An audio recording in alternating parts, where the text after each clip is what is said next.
The dawn of a teen idol, a star's serendipitous rise.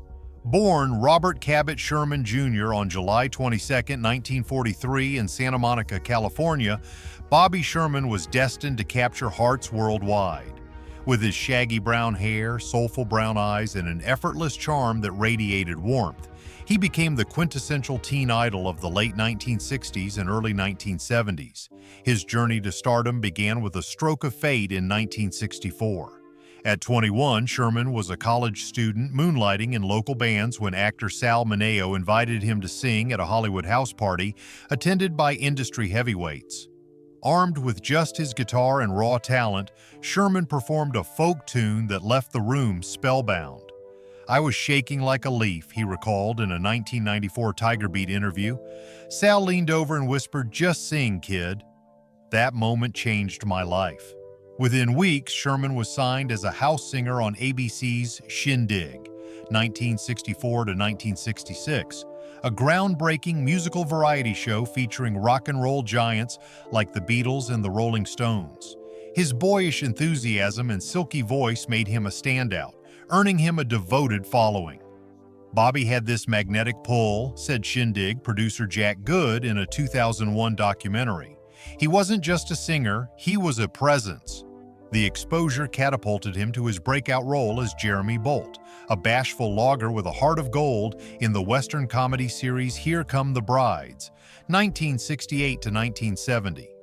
Co-starring alongside David Soul, who later became Hutch in Starsky and Hutch, Sherman's performance blended humor and vulnerability, making him a television sensation.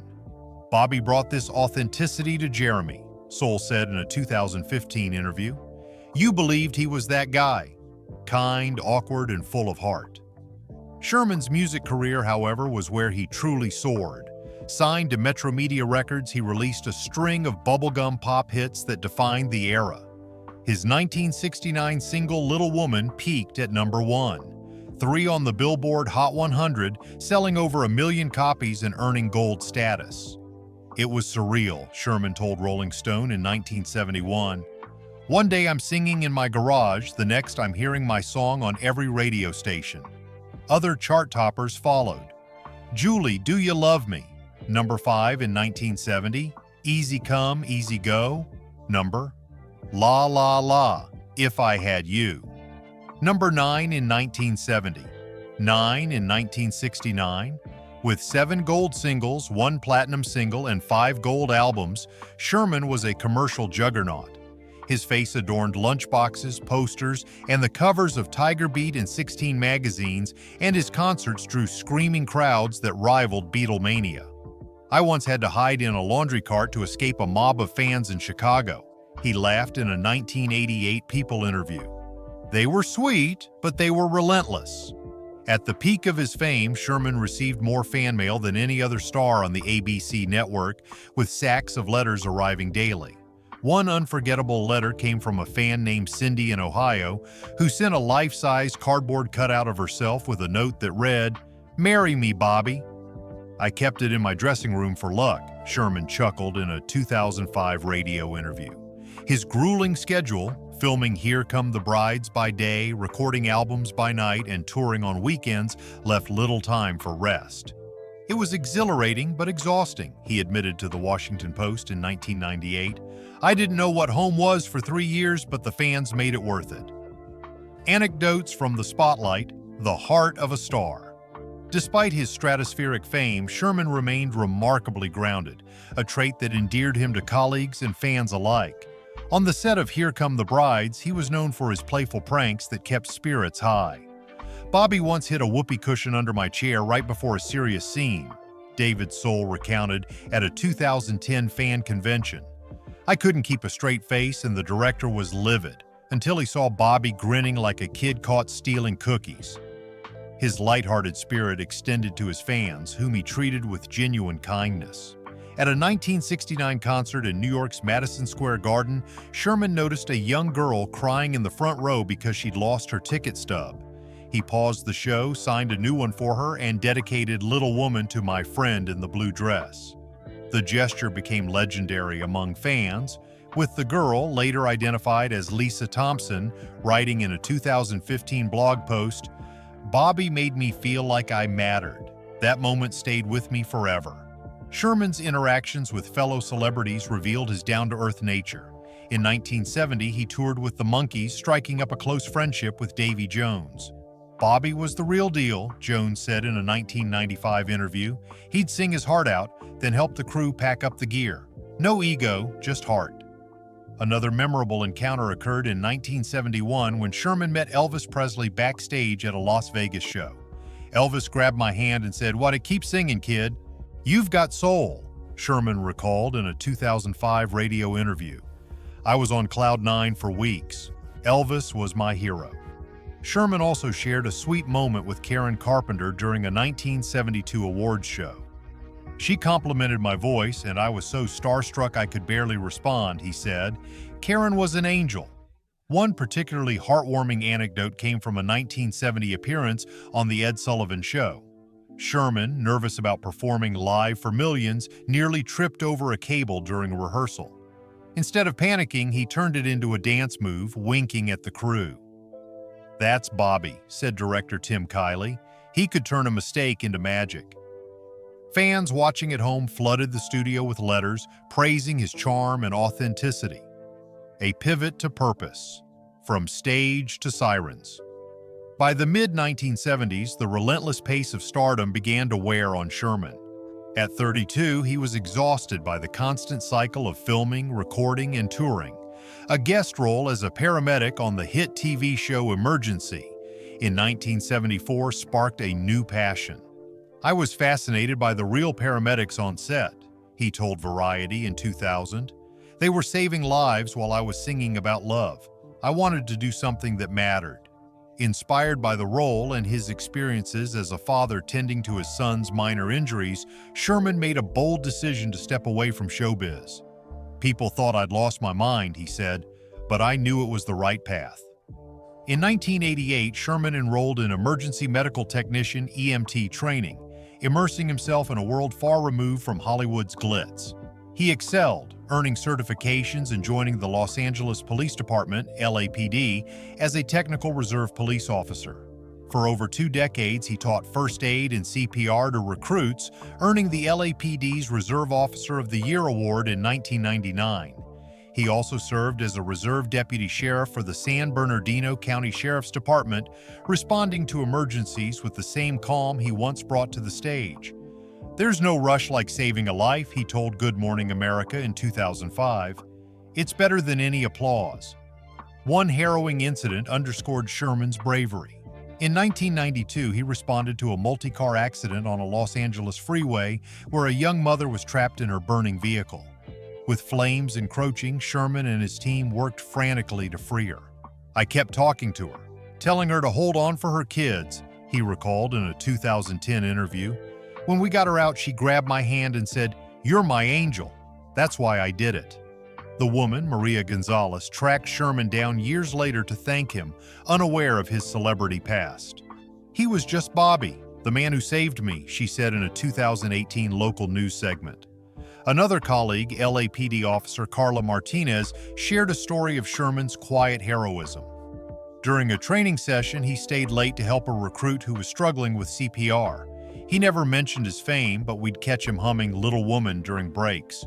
Sherman's transition from teen idol to first responder was nothing short of remarkable. "He traded gold records for bandages," Poublon said in a 2025 statement. "That was Bobby's heart, always putting others first." His colleagues admired his humility and dedication. "He wasn't a celebrity playing a role," said former LAPD Chief Bernard Parks. "Bobby was one of us, out there saving lives." A love story for the ages. Brigitte and Bobby Sherman's personal life was a testament to love and resilience. In 1980, he married Patty Carnell, with whom he had 2 sons, Tyler and Christopher. The marriage ended in divorce, and Carnell later married David Soul, Sherman's Here Come the Bride's co-star. In 1996, Sherman's life took a romantic turn when he met Brigitte Poublon at her 40th birthday party in Los Angeles. Hired as a surprise performer, Sherman serenaded her with "Julie, Do You Love Me?" sparking an instant connection. "I saw this radiant woman dancing and smiling," he told People in 2011. "I knew she was the one." Their romance blossomed into a partnership defined by love and shared purpose. They married in 2010, and Poublon became Sherman's anchor, supporting him through his cancer battle. "Bobby was my everything," she told Variety in 2025. "He had this way of making you feel like the only person in the room." In his final days, Poublon read him fan letters, many of which recounted how his music had been a lifeline during tough times. One letter from a woman named Susan in Ohio described how "easy come, easy go" helped her escape an abusive household. "Those letters kept him going," Poublon said. "They reminded him his life had purpose." Another touching story came from a fan named Emily in Texas, who wrote in 2023, "I was bullied in high school and La La La was my anthem. It made me feel like I could keep going." Poublon shared these letters with Sherman as he lay in hospice, bringing tears to his eyes. "He was so moved," she said. "He'd say, 'I didn't know I meant that much to them.'" A global legacy. The BBSC Foundation. In 2011, Sherman and Poublon co-founded the Brigitte and Bobby Sherman Children's Foundation, a nonprofit dedicated to empowering children in Ghana through education, music, and nutrition. The foundation's 5.5-acre musical village includes classrooms, a music room, and soup kitchens serving over 375 meals daily. It also funds college tuition for promising students, transforming lives through opportunity. "Music gave me a voice," Sherman said in a 2015 TED Talk. "I wanted to give that gift to kids who need it most." One BBSC success story involves a young Ghanaian girl named Amma, who joined the foundation's music program at age 10. "Bobby saw something special in her," Poublon said. Amma, now a college graduate and music teacher, credited Sherman's encouragement in a 2024 BBSC newsletter. "Mr. Bobby told me my voice could change the world. He believed in me when no one else did." The foundation's impact extends to hundreds of children, with programs fostering creativity and hope. "Bobby didn't just build a village, he built futures," Poublon said. Tributes and memories, a star remembered. News of Sherman's passing sent shockwaves across social media, with fans and celebrities sharing heartfelt tributes. John Stamos posted on X, "Bobby was a legend, a hero, and a friend. From one ex-teen idol to another, rest in peace." Actress Anson Williams, known for Happy Days, wrote, "Bobby Sherman was the real deal. His heart was bigger than his fame." Fans flooded X with memories, one writing, "Bobby's music was my escape as a kid. Knowing he spent his life saving others makes me love him even more."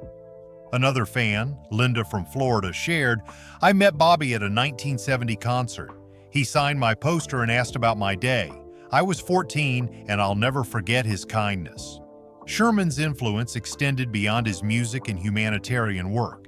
His role as a trailblazer for teen idols inspired performers like David Cassidy and Sean Cassidy.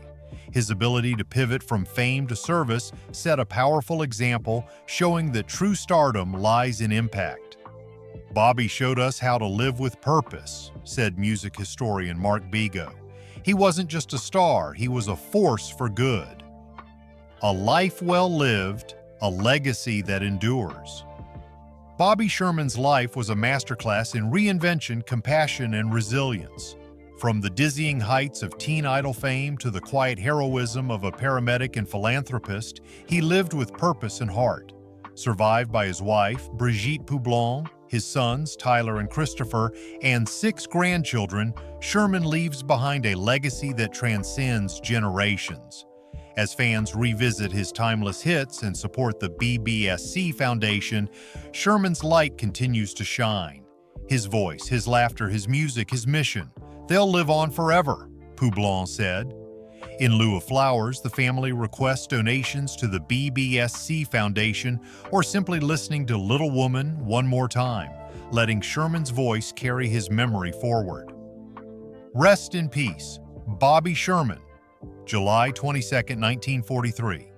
June 24, 2025.